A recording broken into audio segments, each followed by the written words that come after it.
Episode 13 स्वस्तियश ज्योतिषमंच Suhas Shastri. मित्रांनो, आज आपण आजच्या या व्हिडिओमध्ये कुंडलीतील 4था आणि 7वा भाव याविषयी जाणून घेणार आहोत. त्या भावातून, त्या स्थानातून आपल्याला आपल्या जीवनातील कोणत्या प्रसंगांचा किंवा घटनांचा उल्लेख मिळतो आणि त्या 4थ्या किंवा 7म भावामध्ये कोणते ग्रह असेल तर त्याचा काय आपल्या जीवनावर परिणाम होतो याविषयीची माहिती तसेच उपाय आपण पाहणार आहोत. चला तर मग सुरू करू. जातकाच्या जन्मकुंडलीतील 4था भाव, ज्याला चतुर्थ भाव असंही म्हणतात, ज्यामधून आपल्याला त्या व्यक्तीच्या जीवनातील गृहसुख म्हणजे घराचं सुख तसेच त्या जातकाच्या आईच्या स्वभावाविषयीची माहिती आपल्याला कळते.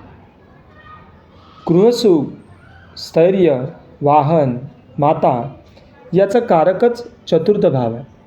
आईचं आरोग्य हे आपल्याला त्या व्यक्तीच्या चतुर्थ भावातून कळतं. व्यक्तीच्या आयुष्याचा जो शेवट आहे, म्हणजे जसं आपण दिवसभर शाळा, कॉलेज, नोकरी, व्यवसाय, शेती, वाडी सगळं करून संध्याकाळच्या वेळेला आपल्या घरीच परततो ना, तसं आयुष्याचं शेवटचा जो काळ आहे तो त्या व्यक्तीचा कसा जाईल, चांगला की वाईट, हे आपल्याला चतुर्थ भावातील राशी, तिथे असणाऱ्या ग्रह आणि चतुर्थ भावावरती पडणाऱ्या इतर ग्रहांच्या दृष्टीतून कळतं. त्या जातकाच्या घरातील शांतता, घराच्या खरेदीचा योग तसेच वाहनाचा योगही आपल्याला इथून कळतो. तसेच व्यक्तीच्या जीवनातील शिक्षण, ज्याला आपण विचारांची खोली म्हणतो, जसं चतुर्थ भावातून त्या व्यक्तीच्या विचारांची खोली आपल्याला समजते.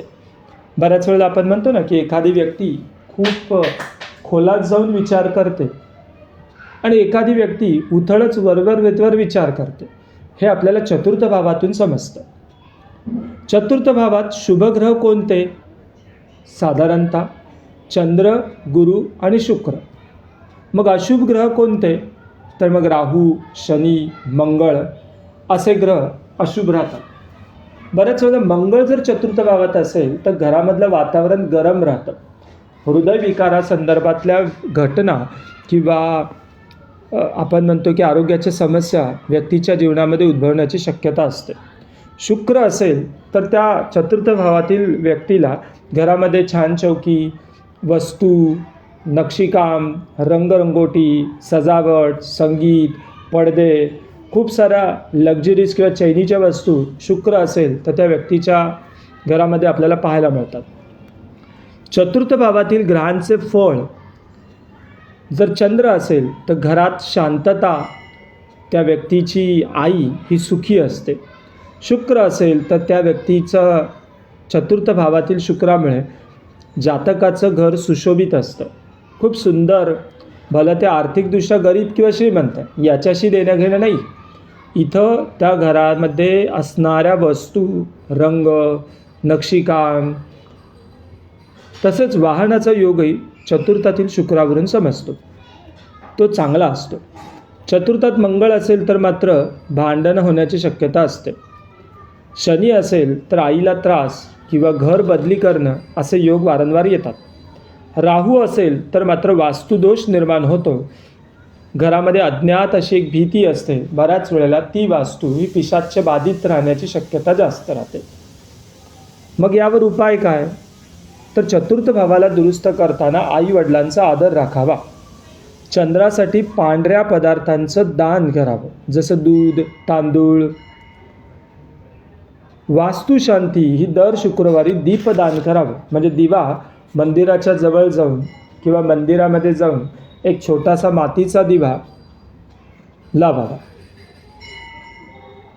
आता चतुर्थ भावाविषयी माहिती सांगितली.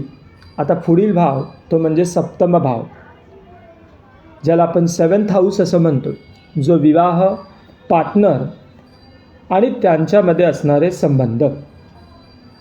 मग 7th भावाचं महत्त्व काय? तर जातकाच्या जीवनातील विवाह, त्याच्या व्यवसायातील किंवा लग्नाच्या जोडीदारासोबत असणारे पार्टनरशिपमधला सुसंवाद, व्यवसायातील भागीदारी आपल्याला कळते. ग्रहांचं फळ काय? तर जर सप्तम भावामध्ये शुक्र असेल तर उत्तम असा विवाह घडतो. मंगळ असेल तर मात्र मंगळ दोष निर्माण होतो. मित्रांनो, मंगळ दोष म्हणजे नक्की काय माहीत आहे का? की जर एखाद्याच्या पत्रिकेमध्ये मंगळ असेल तर त्या व्यक्तीच्या अपेक्षा या संसारात जास्त असतात. म्हणजे समजा एखादा महिला आहे, तिच्या सप्तम स्थानात मंगळ आहे आणि तिचा नवरा तिला एखादी कार घेऊन देतो, तर त्या पत्नीची जिची कुंडली आपण बघतोय तिच्या सप्तम स्थानात मंगळ असल्यामुळे तिला अपेक्षा कारमध्ये सुद्धा महागडी कार हवी. तिचा जोडीदार तिला एखादा ड्रेस घेतोय किंवा साडी घेतोय त्याच्या आर्थिक क्षमतेनुसार, तर ज्याची कुंडली मंगळ सप्तम भावात आहे त्याची अपेक्षा महागडी साडी हवी, महागडे कपडे हवे. म्हणजे समोरचा देतो त्याच्यापेक्षा यांची अपेक्षा जास्त असते. मग मांगलिक व्यक्तीच्या अपेक्षा जास्त असतात, पुढचा जोडीदार त्या अपेक्षा पूर्ण करू शकत नाही, म्हणून दोघांमध्ये वादविवाद होतात. म्हणून मांगलिकाचं लग्न मांगलिकासोबतच करावं, अर्थात वाघाचं लग्न वाघासोबतच करावं.